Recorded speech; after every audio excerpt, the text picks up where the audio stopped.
اگلے عشرہ میں شب قدر آ رہی ہے، جو 21، 23، 25، 27، 29 میں سے ایک رات ہوتی۔ ہمارے پاکستان میں صرف 27 کو لوگ جاگ رہے ہوتے ہیں۔ میرے نبی کا فرمان ہے شب قدر 5 راتوں میں گھومتی ہے، تو آپ 5 راتیں جاگ لو، آپ کو شب قدر مل گئی۔ اِنَّا أَنزَلْنَاهُ فِي لَيْلَةِ الْقَدْرِ وَمَا أَدْرَاكَ مَا لَيْلَةُ الْقَدْرِ لَيْلَةُ الْقَدْرِ خَيْرٌ مِّنْ أَلْفِ الشَّهْرِ۔ چلیں ہم آپ کو ایک رات دیتے ہیں، آپ کی امت کے مرد عورت جاگ لیں، 80 سال سے زیادہ اجر لکھ دیا جائے گا۔ یہ 5 راتیں ضرور جاگ لیں، چھوٹی چھوٹی راتیں ہیں۔ تراویح سے فارغ ہوں تو 3-4 گھنٹے کی رات باقی رہ جاتی ہے، کچھ نفل پڑھ لو، کچھ قرآن پڑھ لو، کچھ دعا مانگ لو، کچھ ذکر کر لو، اور لوگوں کو معاف کر دو۔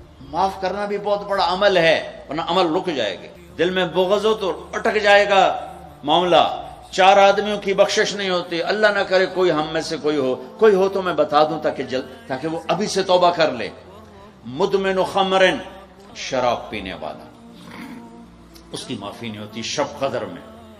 عاق لوالدیہ، ماں باپ کا نافرمان، بخشش شب قدر بھی نہیں بخشوا سکے گی۔ تیسرا، رشتہ داروں سے لڑنے والا، رشتوں میں لڑائی ڈالنے والا پینڈنگ ہو جائے گا، نہیں معاف ہوگا کہ تو میرے بندوں کو معاف نہیں کرتا، مجھ سے معافی مانگتا۔ بھائی بہنوں، کوئی کسی سے لڑا ہوا ہے تو اللہ کے واسطے رمضان کی محنت ضائع ہو جائے، شب قدر کا جاگنا ضائع ہو جائے، اس سے بہتر یہ ہے کہ ہم صلح کر دیں، معافی مانگ لیں، معاف کر دیں، سینے سے لگا لیں، درگزر کریں۔ چوتھا کون ہے؟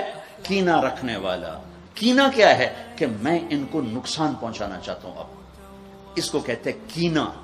میرے بھائی بہنوں، کسی کو نقصان پہنچانا، کسی کا بغض، رشتہ داروں سے قطع تعلق، ماں باپ کی نافرمانی، شراب کا پینا، یہ شب قدر کو بھی بے قیمت کر دیں گے۔